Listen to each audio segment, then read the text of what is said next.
আসসালামু আলাইকুম viewers, welcome back to my channel Samira সঞ্জানায়। আবারও নতুন একটা রেসিপি নিয়ে আপনাদের মাঝে চলে আসলাম।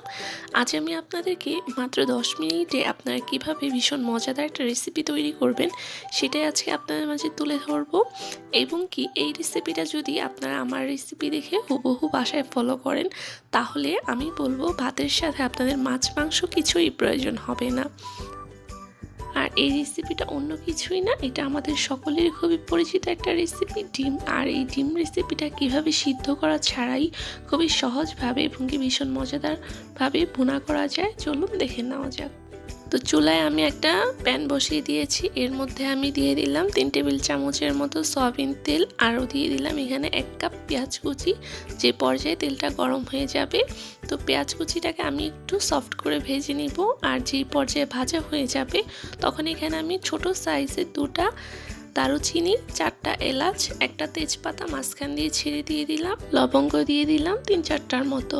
আরও এখানে দিয়ে দিব আমি 1 টেবিল চামচের মতো রসুন বাটা, আর স্বাদ মতো দিয়ে দিব লবণ। এই সবগুলোকে আমি ভালোভাবে একটু ভেজে নিব, অর্থাৎ কাঁচা স্মেলটা যে পর্যন্ত না যাবে ততক্ষণ আমি এটাকে মিডিয়াম আঁচে ভেজে নিব। একটা জিনিস কি, গরম মশলাগুলো আপনি যত বেশি ভেজে এবং কি কষিয়ে নেবেন তত বেশি রান্নার টেস্টটা বেড়ে যায়। তো আমি সেম একইভাবেই যেভাবে আর কি আমি সবসময় রান্না করি আপনাদেরকে ঠিক ওরকমভাবেই দেখাইতেছি। তো এখানে আমি মশলাগুলো ভালোভাবে যখন আমার ভাজা হয়ে যায় ওই পর্যায়ে এখানে আমি কিছুটা পানি দিয়ে দিব, মানে এখানে আমি 1/2 কাপ পানি দিয়ে দিব, মানে মশলাটাই কষানোর জন্য, যেহেতু এখানে আমি সব শুকনো উপকরণ দিব তাই। তো এখন আমি এখানে একটু পানি দিয়ে আবারও ভালোভাবে গরম মশলাগুলো আর পেঁয়াজটাকে মিক্সড করে নিলাম। এখন এর সাথে আমি শুকনো উপকরণগুলো দিয়ে দিতেছি। এখানে আমি 1 চামচ হলুদের গুঁড়া দিয়ে দিতেছি, তবে হলুদের কালারটা বুঝে আপনারা এখানে হলুদটা অ্যাড করবেন।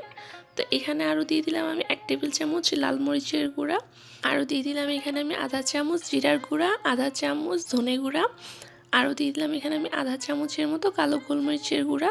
তবে এখানে আমি কিন্তু 1 টেবিল চামচ লাল মরিচের গুঁড়া ব্যবহার করেছি আর আধা চামচের মতো কালো গোলমরিচের গুঁড়া ব্যবহার করেছি। আবার এখানে আমি কাঁচামরিচ অ্যাড করব, তাই ঝালটা যার যেমন পছন্দ ওরকমভাবেই দিয়ে নেবেন। তো এখন আমি এটাকে কিছুক্ষণ কষানোর জন্য রেখে দিব। আমি এটাকে 3-4 মিনিটের মতো কষিয়ে নিব। আমি প্রথমেই যেটা বলেছিলাম যে গরম মশলার যে কোনো খাবারই, আপনার এটা গরু হোক মুরগি হোক যেটাই হোক না কেন, ডিম তরকারি হোক, আপনারা যত বেশি কষিয়ে নেবেন গরম মশলার তরকারিটা তত বেশি কিন্তু তরকারিটার মধ্যে টেস্ট বেড়ে যায়। তো এখন যেই পর্যায়ে এখানে আমার মশলাটা কষানো হয়ে যাবে তখন এখানে আমি 1.5 কাপ পানি দিয়ে দিলাম, অপেক্ষা করব বলক আসার জন্য।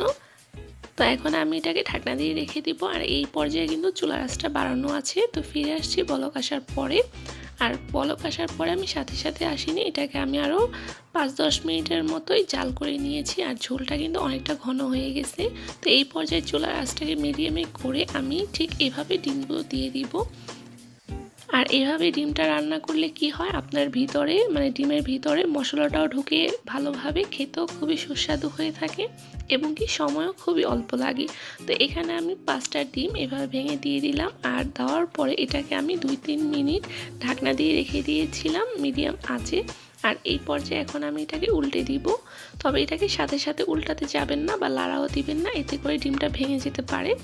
তো এখন হচ্ছে আমি ধৈর্য সহকারে আমি বাকি সবগুলো ডিম উল্টে দিয়েছি। আর এটাকে আবারও একটু লেড়ে আমি ঢাকনা দিয়ে রেখে দিব। ফিরে আসছি আবারও ঠিক 5 মিনিট পরে। তবে এর মধ্যে আমি এখন কিছুটা কাঁচামরিচ দিয়ে দিলাম, এখানে আমি 4 পিস কাঁচামরিচ দিয়ে দিলাম, রেখে দিয়েছি ঢাকনা দিয়ে। ফিরে আসছি আবার ঠিক 4-5 মিনিট পরে। আর চলে আসলাম 4-5 মিনিট পরে। আর এই পর্যায়ে ডিম তরকারিটা একেবারেই রেডি।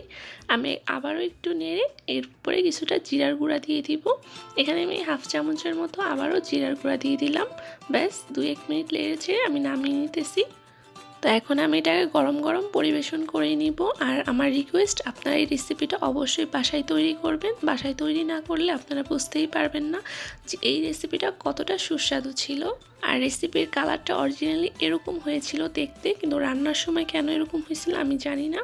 আর এই রেসিপিটা কিছুটা যে আমরা যে গরুর মগজ ভুনা করলে যে একটা টেস্ট আসে খাবারের, ওরকম আমার কাছে লেগেছিল। তা আপনারা অবশ্যই এটা বাসায় তৈরি করবেন আর আমাকে কমেন্ট করে জানাবেন আমার এই সহজ রেসিপিটা আপনার কাছে কেমন লেগেছে। তো আজ এখানেই বিদায় নিচ্ছি, সব অনেক বেশি ভালো থাকবেন। আল্লাহ।